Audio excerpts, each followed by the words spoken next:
মহাসড়ক অবরোধ করে আন্দোলন চালিয়ে যাওয়ার হুঁশিয়ারি শিক্ষার্থীদের। রাজশাহী চাঁপাইনবাবগঞ্জ মহাসড়ক অবরোধ করে বিক্ষোভ মিছিল ও সমাবেশ করেছেন শিক্ষার্থীরা। এ সময় দাবি আদায় না হওয়া পর্যন্ত আন্দোলন চালিয়ে যাওয়ার হুঁশিয়ারি দেন আন্দোলনকারীরা। কোটা সংস্কার আন্দোলনকে ঘিরে শনিবার ৩ আগস্ট বিকেল ৩:৩০টার দিকে চাঁপাইনবাবগঞ্জ শহরের বাতেনখার মোড় থেকে ওই বিক্ষোভ মিছিল শুরু হয়। পরে বিক্ষোভ মিছিলটি জেলা শহরের বিভিন্ন গুরুত্বপূর্ণ সড়ক প্রদক্ষিণ করে। প্রায় ২ ঘণ্টা শিক্ষার্থীরা মহাসড়কে অবস্থান নেন। এতে মহাসড়কের উভয় পাশে যানবাহন আটকা পড়ে ও যানজটের সৃষ্টি হয়।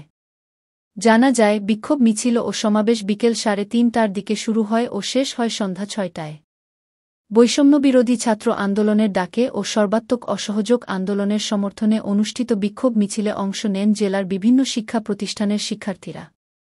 বাতেনখার মোড়ে বিক্ষোভ মিছিল শুরু হয়ে শান্তিমোড়, নিমতলা, বড় ইন্দারা মোড়, ক্লাব সুপার মার্কেট, কোর্ট চত্বর, অক্ট্রয় মোড় ঘুরে বিশ্বরোড মোড়ে গিয়ে সমাবেশ করেন শিক্ষার্থীরা। সমাবেশে কোটা সংস্কার আন্দোলন ঘিরে শিক্ষার্থীদের নিহত হওয়ার ঘটনার সুষ্ঠু তদন্ত ও বিচারসহ ৯ দফা দাবিতে স্লোগান দেন শিক্ষার্থীরা।